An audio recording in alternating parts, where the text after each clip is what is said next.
Bem-vindos ao Holograma Histórico. Episódio 21. Mumificação, o segredo final para o retorno dos Anunnaki. Feche os olhos, respire fundo e imagine o silêncio eterno das pirâmides. Ouça o vento suave soprando entre as dunas, carregando mistérios esquecidos pelo tempo. Sinta-se caminhando pelos corredores escuros de uma tumba lacrada há milhares de anos, sentindo no ar o cheiro ancestral da história. E lá, no coração desse mistério, repousa um corpo envolto em linho, pacientemente aguardando. Mas, esperando o quê? Os antigos egípcios acreditavam profundamente na vida após a morte. Essa não era apenas uma crença vaga ou simbólica, era uma certeza inquestionável, tão sólida quanto as pedras das pirâmides. Mumificavam seus faraós com extremo cuidado e reverência, preparando cada detalhe com uma precisão quase cirúrgica, como se estivessem seguindo instruções deixadas por seres com um conhecimento além do humano. A ideia era clara: garantir que esses reis pudessem retornar um dia para reinar novamente. Mas e se essa crença escondesse algo muito mais concreto? Algo mais profundo, mais inquietante e perturbador do que jamais ousamos imaginar? E se os faraós não estivessem apenas esperando uma jornada espiritual no além, mas sim uma ressurreição física real, um retorno literal ao mundo dos vivos, prometido por entidades que vieram das estrelas? Sim, imagine. Imagine por um momento que a mumificação não fosse apenas um ritual simbólico ou religioso, mas sim parte de um plano milenar cuidadosamente arquitetado. Um plano criado por seres extraterrestres, os chamados Anunnaki, donos de uma tecnologia tão avançada que mesmo hoje escaparia à nossa compreensão. E se esses deuses antigos, ao estabelecerem seus domínios na Terra, tivessem deixado instruções específicas para a preservação dos corpos dos seus escolhidos? E se os faraós egípcios fossem, na verdade, receptáculos aguardando o momento exato para serem reativados, restaurados à vida no retorno do planeta Nibiru? Hoje, vamos explorar esse mistério com profundidade. Vamos investigar a fundo as técnicas de mumificação e as pistas que elas deixam para trás. Vamos decifrar textos esquecidos, examinar mitos milenares e seguir os rastros deixados por uma civilização obcecada com a morte. Ou talvez com o retorno à vida. Prepare-se para uma jornada entre ciência, arqueologia e o inexplicável. Porque aquilo que parece impossível, muitas vezes, só é incompreendido. As areias do Egito escondem verdades que desafiam os livros de história. Há mais de 5.000 anos, os egípcios descobriram que, ao enterrar um corpo na areia quente do deserto, ele não se decompunha como esperado. Pelo contrário, permanecia parcialmente preservado, como se o tempo hesitasse em tocar aquela carne. Isso não era um simples acaso. Para os sacerdotes, era um sinal divino, uma revelação direta dos deuses, um código natural revelando como escapar da morte. E a partir disso, começou uma obsessão que atravessou dinastias: a arte de enganar o tempo. Mas como uma civilização da antiguidade, sem microscópios, sem laboratórios, poderia ter dominado técnicas tão precisas de conservação do corpo humano? A resposta pode estar nos mitos que nos contaram. O deus Osíris, figura central da teologia egípcia, foi assassinado, esquartejado e posteriormente reconstruído por sua esposa Ísis, com a ajuda de Anubis, o deus da mumificação. Osíris não morreu completamente. Também não voltou à vida da forma comum. Ele foi transformado. Tornou-se o senhor do submundo, o primeiro ser ressuscitado do Egito. Mas essa história, que por séculos foi tratada como mito, pode conter algo muito mais literal. E se Osíris fosse de fato um Anunnaki? Um ser que detinha o conhecimento profundo sobre morte, regeneração celular e reativação biológica. Um ser que foi preservado, reconstruído e talvez reprogramado. A conexão com os sumérios é direta. Eles tinham uma divindade chamada Ningishzida, associada à cura, ao renascimento e à travessia entre mundos. Curiosamente, Ningishzida é apontado por alguns estudiosos como o próprio Thoth, o deus egípcio do conhecimento e da magia. Estaríamos falando da mesma entidade, vista com diferentes nomes em diferentes culturas, todas relacionadas à regeneração e à imortalidade? A mumificação não era apenas tradição, era ciência aplicada. Uma ciência que envolvia a remoção de órgãos, a secagem do corpo com natrão, um sal naturalmente desidratante e a selagem de cada parte com resinas aromáticas. Esse processo levava semanas e qualquer erro poderia comprometer a integridade do corpo. E mesmo assim, os egípcios faziam isso com uma precisão que a ciência moderna ainda hoje admira. Como conseguiram isso? Quem lhes ensinou? Por que tamanha obsessão com a preservação física? Agora pense nas pirâmides. Monumentos perfeitos, alinhados com constelações específicas, construídos com um grau de engenharia que desafia explicações convencionais. Mas por que alinhar corredores internos com as estrelas de Órion? Por que tantas referências celestes? Não há corpos mumificados dentro das pirâmides de Gizé. Elas não são tumbas. Nunca foram. Talvez fossem algo mais. Cápsulas de preservação, estações de espera, portais. Zecharia Sitchin propôs que os Anunnaki vieram do planeta Nibiru, com uma órbita de 3.600 anos. Segundo ele, os Anunnaki prometeram retornar quando Nibiru se aproximasse novamente da Terra. E se, ao contrário do que pensamos, as pirâmides e as múmias fossem parte de um plano de preparação? Se fossem marcadores de tempo e recipientes de memória genética? Imagine as pirâmides como cofres gigantes, guardando não apenas corpos, mas informações, DNA, talvez até dispositivos, aguardando a ativação no momento certo. Hoje, a ciência já consegue extrair DNA de múmias com mais de 3.000 anos. Se os Anunnaki realmente possuíam tecnologia superior, seria mesmo tão absurdo imaginar que poderiam reanimar corpos preservados com esse nível de cuidado. Talvez a mumificação tenha sido o equivalente antigo à criogenia, um modo rudimentar, mas eficaz, de preservar o material biológico até que uma tecnologia mais avançada pudesse restaurá-lo. E os textos antigos reforçam essa ideia. Muitos falam da ascensão dos faraós às estrelas, não como espíritos, mas em seus corpos glorificados, físicos.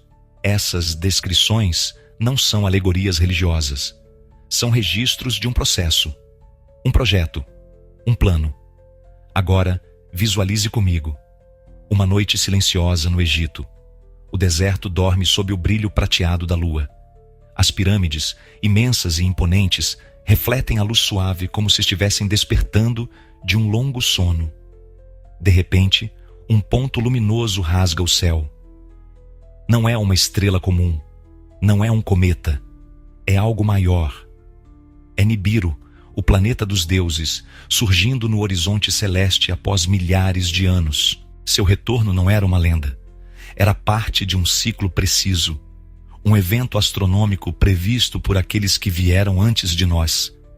Os portões das tumbas, lacrados por milênios, começam a vibrar. Um sussurro invisível percorre os corredores de pedra. E então, algo impossível acontece.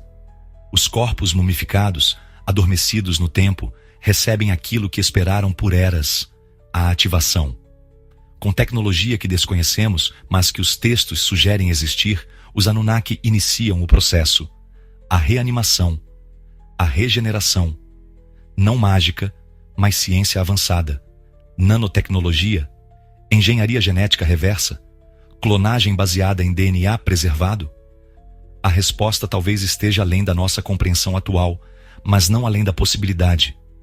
E então os faraós retornam, não como fantasmas, não como espíritos, mas como seres vivos, conscientes, reconstituídos com os mesmos traços, a mesma essência, talvez até com suas memórias preservadas. Seria essa a verdadeira razão da obsessão egípcia com a preservação do corpo físico? O corpo era a chave, a morada da alma, mas também o receptáculo de algo maior, um código, um selo, um mapa genético de linhagens sagradas, linhagens que, segundo os registros sumérios e egípcios, descendiam dos próprios deuses. Os faraós não se auto-intitulavam filhos dos deuses à toa. Eles sabiam o que eram, sabiam de onde vinham. O livro dos mortos egípcio fala em detalhes sobre a jornada após a morte. Mas, em diversas passagens, essa jornada é descrita com elementos que parecem mais tecnológicos do que espirituais. Naves celestes, barcos que atravessam o céu, portais estelares, guardiões com poderes específicos. Seria essa a descrição simbólica de um processo real? Seriam esses barcos solares, naves dos Anunnaki que conduziam os corpos para um outro plano, um local de espera, uma estação em órbita ou em outra dimensão? Zecharia Sitchin analisou esses símbolos e chegou a conclusões ousadas, mas fascinantes. Segundo ele, as civilizações antigas tinham contato direto com seres de outros mundos, e esses seres, os Anunnaki, não apenas governaram a Terra, mas manipularam sua biologia, criaram o Homo sapiens a partir de uma espécie pré-humana, e depois selecionaram linhagens específicas para carregar o sangue divino. Os faraós faziam parte disso. Eram parte de um experimento genético e espiritual destinado a preservar algo sagrado. E a mumificação era a garantia de que, um dia, esse sangue pudesse ser restaurado. O corpo, reativado. O trono, ocupado novamente por aqueles que foram escolhidos para governar. Tudo isso à espera de um retorno. Um evento profetizado. O retorno dos deuses. Os textos das pirâmides, escritos há mais de 4.000 anos, mencionam que o faraó ascende ao céu em sua forma física, que não morre, mas se transforma, e que se senta entre os deuses em seus tronos celestes. Isso é apenas poesia? Ou uma descrição codificada de um processo que realmente aconteceu? Ou que ainda vai acontecer? Agora, pense nas câmaras ocultas que ainda não foram abertas, nos corredores selados por ordens milenares, nas cápsulas internas de tumbas que jamais foram violadas. O que há dentro delas? Apenas amuletos e relíquias? Ou talvez equipamentos, dispositivos, tecnologias há muito adormecidas, esperando o sinal certo para serem ativadas? A arqueologia tradicional evita essas perguntas, mas elas continuam ali, pulsando sob a areia, esperando que alguém as escute. E o mais incrível, esses segredos não pertencem apenas ao passado. Eles estão diretamente conectados ao nosso futuro. E agora eu te pergunto, e se estivermos mais próximos do retorno de Nibiru do que imaginamos? E se os sinais no céu, as mudanças no clima, os fenômenos inexplicáveis, tudo isso for parte da aproximação do grande evento? A ciência já especula sobre a existência de um planeta 9, com órbita extremamente longa, exatamente como descrito nos relatos sumérios. Coincidência? Ou confirmação? Os antigos não escreviam para entreter. Eles registravam conhecimento, transmitiam instruções, criavam verdadeiros manuais para o futuro. E nós, hoje, talvez estejamos apenas começando a decifrá-los. O Egito Antigo não era apenas um império glorioso. Era uma ponte, uma conexão direta entre a terra e os céus. Cada templo, cada hieróglifo, cada ritual fazia parte de um sistema complexo de comunicação e preparação. Nada ali era por acaso. Tudo era código. Tudo era simbólico e funcional ao mesmo tempo. inclusive a mumificação, inclusive os sarcófagos, inclusive os rituais que duravam 70 dias. O número não era aleatório. Ele representava um ciclo celeste, uma preparação espiritual e biológica, um alinhamento entre o corpo, o espírito e os astros. Durante esse período, os sacerdotes falavam palavras específicas, realizavam gestos exatos, posicionavam amuletos em lugares estratégicos. Cada detalhe, por menor que fosse, era essencial para preservar não só a matéria, mas também a energia que envolvia aquele corpo. A alma, para os egípcios, tinha múltiplas partes: Ba, Ka, Ak, Ren, Sheut. E todas essas manifestações precisavam estar em equilíbrio. Mas e se esse equilíbrio fosse mais do que espiritual? E se ele também fosse científico? Uma forma de manter o campo energético do ser intacto, até que uma força externa, uma tecnologia ancestral, pudesse reanimá-lo? Imagine por um instante que a reencarnação para os egípcios não significasse apenas nascer de novo em outro corpo, mas sim retornar ao próprio corpo com a mesma consciência depois de atravessar um limiar dimensional. Isso muda tudo. Isso transforma a mumificação em uma forma de hibernação controlada. Um sono profundo, mas com a promessa de despertar. Um tipo de criogenia primitiva, orientada por seres que compreendiam o tempo, o espaço e a morte de um jeito que nós ainda não compreendemos. Se isso for verdade, então o Vale dos Reis não é apenas um cemitério. É uma base de espera, um campo onde reis, sacerdotes e seres híbridos estão armazenados, preservados, aguardando algo que ainda está por vir. Um sinal, um momento, um reencontro. Zecaria, Sitchin, apontou que os Anunnaki não apenas vieram e se foram. Eles deixaram herdeiros, linhagens que cruzaram o tempo, marcaram civilizações e que hoje talvez estejam entre nós, em posições de poder ou escondidos, observando, esperando. E se o retorno de Nibiru for também o momento do despertar dessas linhagens? E se a mumificação foi uma tentativa de garantir que, caso o DNA se perdesse nas gerações futuras, os corpos originais ainda estivessem intactos, prontos para serem ativados? A ideia de que os deuses possam reativar seus próprios escolhidos não é nova. Está presente em diversas culturas. Na mitologia suméria, há registros de reis que dormem até o tempo do retorno. Na mitologia nórdica, fala-se dos heróis preservados em salões eternos. No hinduísmo, há a ideia dos avatares que voltam em ciclos. E no cristianismo, a promessa de uma ressurreição corporal. O padrão se repete. A mensagem é a mesma. Um retorno, um despertar, uma promessa de reativação, não simbólica, mas literal. E se as civilizações antigas já sabiam disso? E se seus rituais, suas pirâmides, seus símbolos, fossem parte de um grande plano arquitetônico planetário? Um plano deixado pelos Anunnaki como um sistema de navegação, de orientação, talvez até como sinalizadores para sua própria tecnologia. Códigos que permitiriam reconhecer onde estão seus aliados, onde estão os corpos preparados, onde repousa aquilo que foi selado para o tempo do fim. Mas o tempo do fim não é o fim, é o início, o reinício, o momento em que os que dormem se levantarão, o momento em que os céus e a terra se alinharão novamente. E nesse momento, tudo será revelado. Os faraós sabiam, não apenas acreditavam, eles sabiam. E isso está escrito nas pedras, nos papiros, nos sarcófagos, nos monumentos que resistem até hoje ao tempo e ao esquecimento.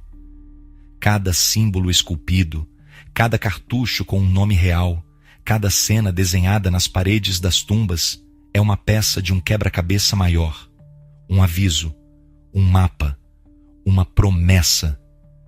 Nas câmaras mortuárias, os textos falam de jornadas estelares. Descrevem o faraó atravessando portões cósmicos, sendo guiado por deuses com cabeças de animais, embarcando em barcos celestes que não navegam rios, mas o próprio firmamento. Essas imagens, por muito tempo, foram interpretadas como alegorias espirituais. Mas e se forem literais? E se esses deuses com cabeças de animais representarem seres híbridos? E se esses barcos forem naves? E se os portões forem portais dimensionais? O livro dos mortos não é um livro de despedida, é um manual de instrução, uma espécie de protocolo que o falecido deveria seguir para se orientar entre os mundos. Mas quais mundos? O céu egípcio não era apenas o céu. Era um lugar habitado, cheio de caminhos, de regiões, de estações de passagem.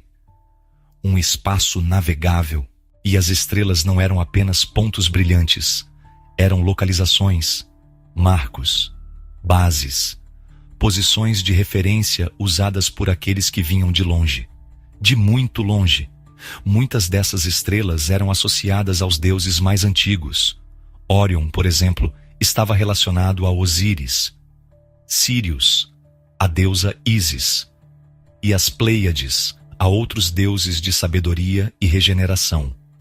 Essas constelações aparecem repetidamente nos alinhamentos das pirâmides, nas orientações dos templos, nas inscrições dos túmulos. Mas por que essa obsessão em alinhar tudo com as estrelas? Para homenagear os deuses? Talvez. Mas talvez também para sinalizar, para se conectar, para manter uma comunicação constante com aqueles que estariam observando de longe, aguardando o momento certo para retornar.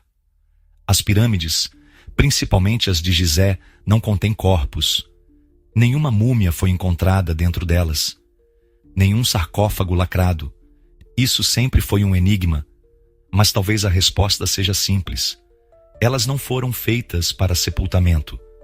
Foram feitas para preservação, para preparação, para ativação. E se as pirâmides forem, na verdade, instrumentos, não apenas símbolos de poder, mas estruturas que acumulam energia, que se alinham com campos magnéticos da Terra e com as vibrações vindas do espaço? E se forem projetadas para funcionar em sincronia com Nibiru, como uma espécie de farol, um ponto de retorno, um local de aterrissagem? A própria estrutura das pirâmides desafia tudo o que sabemos sobre engenharia. Os blocos, imensos, foram colocados com precisão milimétrica. Alguns pesam toneladas e foram transportados por longas distâncias. E não há vestígios de ferramentas adequadas para isso. Nenhum registro de como foram construídas, nenhum texto descrevendo o processo. Como se o conhecimento tivesse sido intencionalmente apagado, ou guardado, ou, mais ainda, como se nem tivesse vindo dos próprios egípcios. Sitchin propõe que os construtores das pirâmides foram os próprios Anunnaki, utilizando tecnologia avançada, e que essas estruturas serviram como marcos energéticos e astronômicos, fundamentais para a chegada e a partida de suas naves. Elas seriam, então, mais do que monumentos, seriam pontos de acesso, entradas, conectores. E isso nos leva a uma ideia ainda mais ousada. E se os corpos mumificados dos faraós, e talvez até de outros indivíduos escolhidos, não estivessem apenas esperando um dia qualquer? E se tudo isso estivesse conectado com a passagem de Nibiru? Com um momento exato, um ciclo previsto pelos próprios deuses? Um dia marcado no tempo, em que tudo será reativado. As câmaras se abrirão, as pirâmides vibrarão, e os que dormem despertarão. Mas quem está dormindo? Exatamente? Apenas faraós? Ou algo mais? Algo mais antigo? Mais poderoso? Teriam os próprios Anunnaki deixado alguns dos seus em estado de animação suspensa, guardados, preservados para o tempo do retorno? E se não estivermos falando apenas de faraós preservados? E se, entre os muitos corpos mumificados, repousarem também outros seres diferentes, corpos que não pertencem à linhagem humana? E se alguns Anunnaki, ao invés de partirem completamente da Terra, tivessem escolhido permanecer, mas não acordados, não ativos, preservados, em estado de animação suspensa, aguardando um sinal, uma frequência, um retorno orbital? A ideia pode parecer fantástica, mas não é nova. Diversos mitos falam de deuses adormecidos, de seres poderosos que um dia acordarão. No Japão, dormem em montanhas. Na Europa, em cavernas. No Egito, talvez, dentro de tumbas escondidas, em câmaras secretas que ainda não foram descobertas. Ou, quem sabe, em lugares onde ninguém jamais ousou procurar. O próprio conceito de sono eterno aparece como metáfora em muitas tradições. Mas e se, mais uma vez, não for metáfora?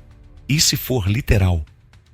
E se o que os antigos chamavam de sono dos deuses for, na verdade, um processo avançado de estase celular, de hibernação prolongada, controlada por tecnologia muito além da nossa?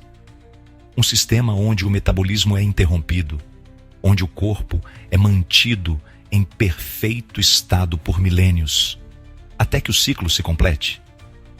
Há relatos de túmulos encontrados com corpos que não se deterioraram, rostos intactos, traços preservados, sangue seco, mas ainda presente, cabelos que não se desfizeram. Como é possível?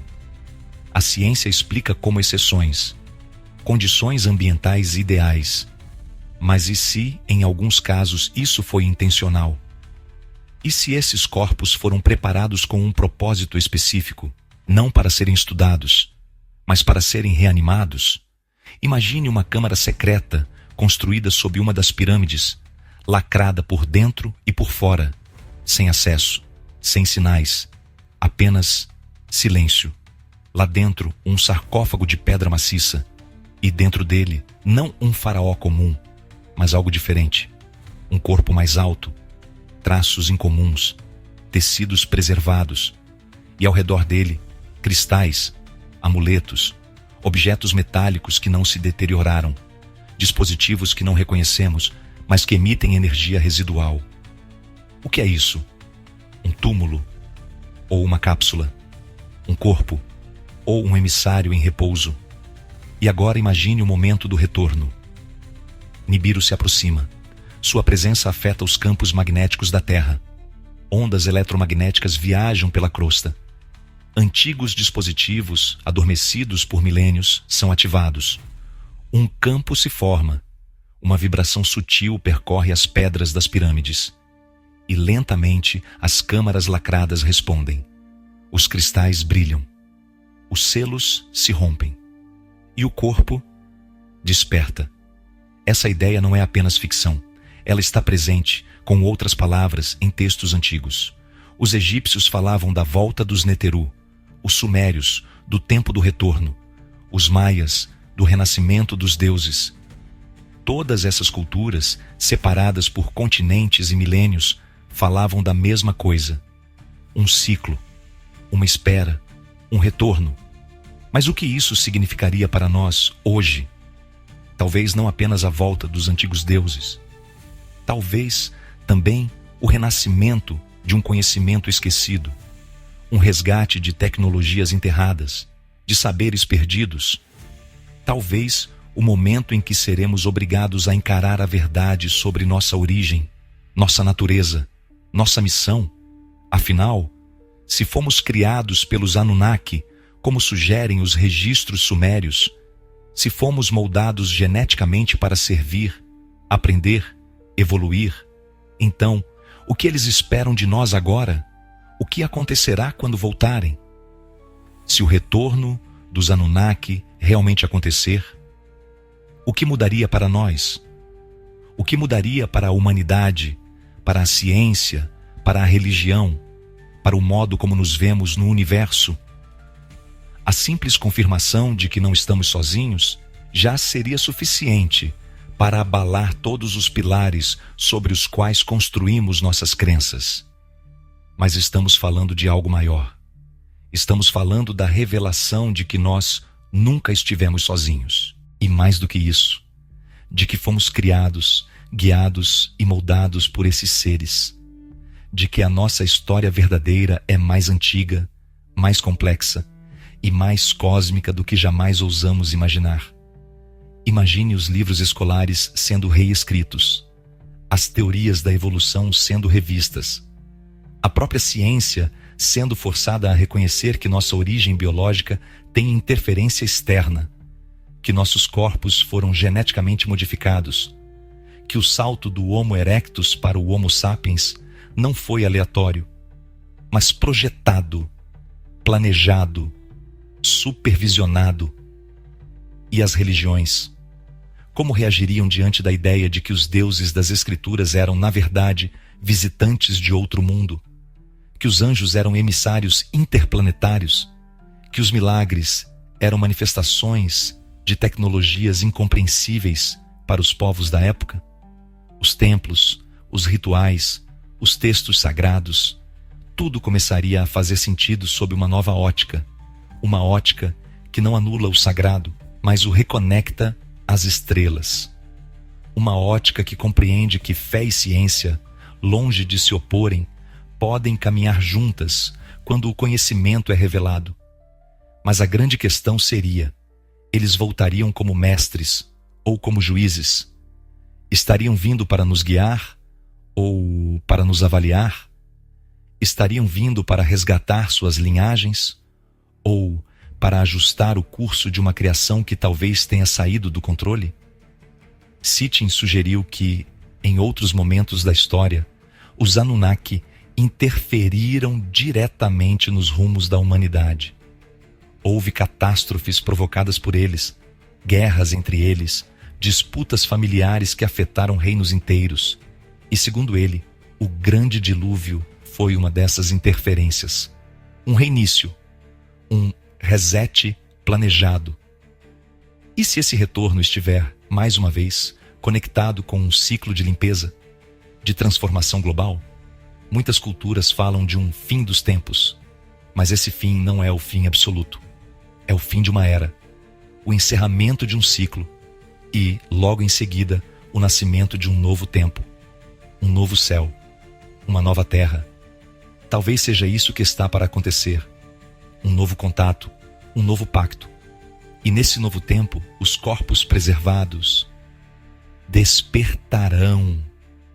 As múmias, seladas com fórmulas ancestrais, voltarão a respirar. Não em um gesto simbólico, mas em um ato literal. Um ato científico. Um ato cuidadosamente previsto pelos antigos. Porque nada na cultura egípcia era feito por acaso.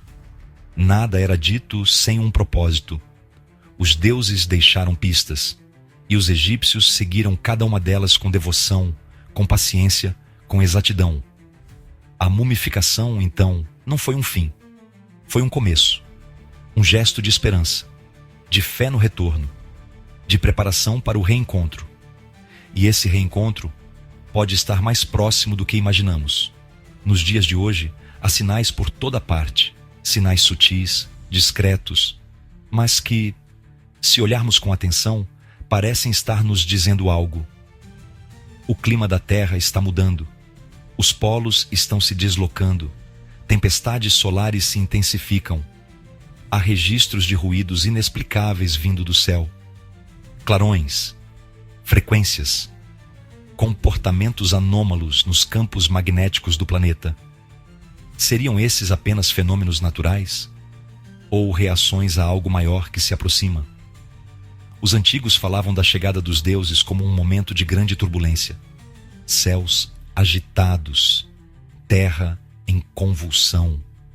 O retorno de Nibiru seria sentido antes de ser visto. Ele afetaria tudo: o tempo, o clima, as emoções, a consciência. Seria como se um enorme campo de energia invadisse nosso sistema solar e agitasse o que está em equilíbrio há milênios. E talvez seja isso que já está acontecendo. A NASA já admite a possibilidade da existência de um nono planeta no sistema solar. Um corpo celeste massivo, distante, com uma órbita tão longa que levaria milhares de anos para completar um ciclo. Essa descrição coincide perfeitamente com os relatos sumérios sobre Nibiru. Eles o chamavam de o planeta do cruzamento, pois sua órbita cortava as dos outros planetas em um momento específico. E nesse momento, tudo mudava. As civilizações antigas previam esses ciclos. Os sumérios, os egípcios, os maias, todos deixaram calendários, alinhamentos, previsões astronômicas. E todos apontavam para um ponto em comum: o retorno, o reencontro com aqueles que um dia partiram, mas prometeram voltar. Agora pense, e se os sinais que vemos hoje forem a reverberação da aproximação de Nibiru? E se as anomalias que a ciência moderna não consegue explicar forem os primeiros efeitos de uma presença que se insinua, aos poucos, no campo gravitacional da Terra? E se for por isso que, de tempos em tempos, há um súbito interesse em descobrir novas câmaras nas pirâmides, novas análises em múmias antigas, estudos secretos envolvendo o DNA egípcio? Por que tanta insistência em explorar túmulos fechados há milênios? Estariam procurando algo específico? Um código? Uma confirmação? Um corpo? As tecnologias de hoje nos permitem enxergar além das pedras. Sensores de infravermelho, scanners tridimensionais, mapeamento de partículas. E com isso, descobrimos que há espaços vazios dentro das pirâmides. Câmaras ainda lacradas, corredores que não foram acessados, áreas que até agora permanecem envoltas em silêncio. Mas esse silêncio pode estar prestes a ser quebrado. E quando isso acontecer, o mundo mudará. O conhecimento esquecido será resgatado. As verdades ocultas virão à tona. E os que estavam prontos, os preservados, os preparados, se levantarão. Tudo isso porque, há milhares de anos, os antigos sabiam. Eles sabiam que o corpo, se bem tratado, poderia durar, que a alma, se orientada, encontraria o caminho de volta, que os deuses, se invocados da forma correta, responderiam. A mumificação, então, não foi um gesto de luto, foi um chamado, um código de acesso, uma preparação para um evento maior. E talvez esse evento já tenha começado. Imagine a cena comigo. É noite no deserto egípcio. O céu está limpo, mas há uma energia no ar que você não consegue explicar. As estrelas parecem vibrar e um leve zumbido, quase inaudível, percorre a atmosfera. Não é som, é frequência, um tipo de pulso, como se a Terra estivesse sendo chamada. Como se algo estivesse respondendo. De repente, um ponto de luz surge no céu, diferente de qualquer estrela, maior, em movimento. A luz cresce, muda de cor, pulsa como um coração cósmico. Não é um cometa, não é um satélite, é algo vivo, consciente, observador. É Nibiru, o planeta dos antigos deuses, a morada dos Anunnaki, finalmente visível, finalmente de volta. As pirâmides, adormecidas por milênios, começam a reagir, não com explosões ou efeitos visuais exagerados, mas com vibração. As pedras tremem levemente, as câmaras internas, seladas com precisão milimétrica, ressoam em sintonia com algo que vem de longe. É como se estivessem sendo acordadas, como se algo em seu interior estivesse sendo ativado. E então, algo se move. Lá dentro, na escuridão total, dentro de um sarcófago selado, olhos se abrem, pupilas dilatadas em um corpo que não respira há milhares de anos. Mas ele não está morto. Ele nunca esteve. Ele apenas esperou, com paciência infinita, com o corpo preservado pela ciência antiga. E agora, com o toque final de uma tecnologia que chega das estrelas, ele desperta. O linho se desfaz em silêncio. A pele intacta, os órgãos restaurados, o sangue volta a circular, o cérebro, estimulado por impulsos desconhecidos, retorna à consciência. E aquela figura que um dia governou o Egito como um deus vivo, volta a viver, não como um zumbi, não como uma criatura mitológica, mas como um ser completo, restaurado com toda a dignidade e poder de seu tempo. Um rei, um descendente direto dos Anunnaki. Lá fora, o mundo assiste sem compreender. Cientistas, militares, líderes religiosos, todos em silêncio diante do impossível. Mas o impossível já não existe. Está diante deles, vivo, desperto, olhando. E em seus olhos não há medo, há memória, há propósito, há missão. Esse faraó não é o único. Em outras câmaras, em outros túmulos, outros corpos começam a reagir. Acordam lentamente, como quem desperta de um sonho profundo. Eles não estão confusos. Eles sabem quem são. Sabem por que estão ali. Sabem o que fazer. A terra inteira entra em um estado de inquietação. Nada mais parece funcionar como antes. Antigos satélites falham. Sistemas perdem estabilidade. Mas novos sinais surgem no céu. Frequências que não compreendemos. Linguagens esquecidas que, de repente, parecem fazer sentido. Tudo começa a se alinhar. E então, a revelação se torna inevitável. Eles voltaram, não para destruir, não para punir, mas para retomar, para restaurar, para reativar um plano que foi iniciado há milhares de anos. Um plano que sempre envolveu a humanidade. Um plano que agora depende do que seremos capazes de compreender e aceitar. Agora pare por um momento e pense: estamos realmente preparados? Durante milênios, os seres humanos caminharam sobre as pegadas dos deuses sem entender completamente quem eles eram. Repetimos rituais, erguemos monumentos, interpretamos textos sagrados, mas esquecemos a origem de tudo isso. Esquecemos por que os antigos preservavam seus corpos, por que falavam com as estrelas, porque viam a morte não como um fim, mas como uma pausa que agora chega ao fim. O retorno dos Anunnaki não será um espetáculo hollywoodiano. Será sutil, será silencioso no começo, mas inevitável. E cada pessoa neste planeta sentirá algo, uma intuição, um chamado, como se algo muito antigo, enterrado dentro da própria alma, começasse a despertar também. Porque se fomos criados por eles, então há em nós um eco, uma ligação profunda que atravessa o tempo e o DNA, um chamado que vibra nos ossos, no sangue, na consciência.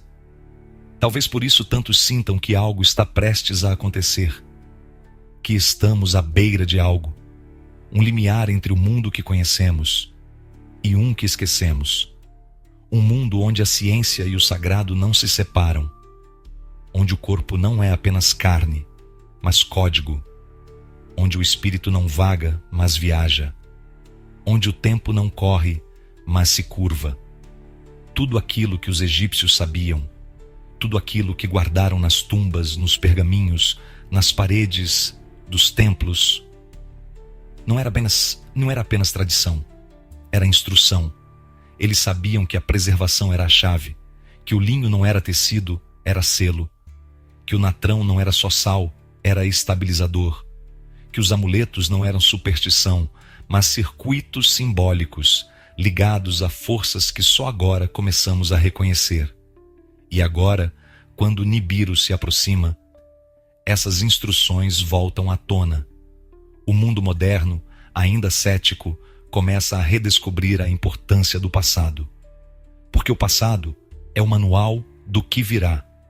Os que estão dormindo sob as areias do Egito não dormem por acaso.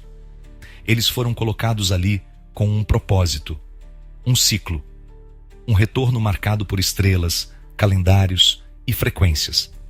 E no instante em que as constelações se alinharem, no exato segundo em que os portões celestes forem abertos, os Anunnaki estarão aqui, não como lendas, não como mitos, mas como presença viva, como mestres, como criadores, como parte da nossa história que retorna para ser integrada ao nosso futuro.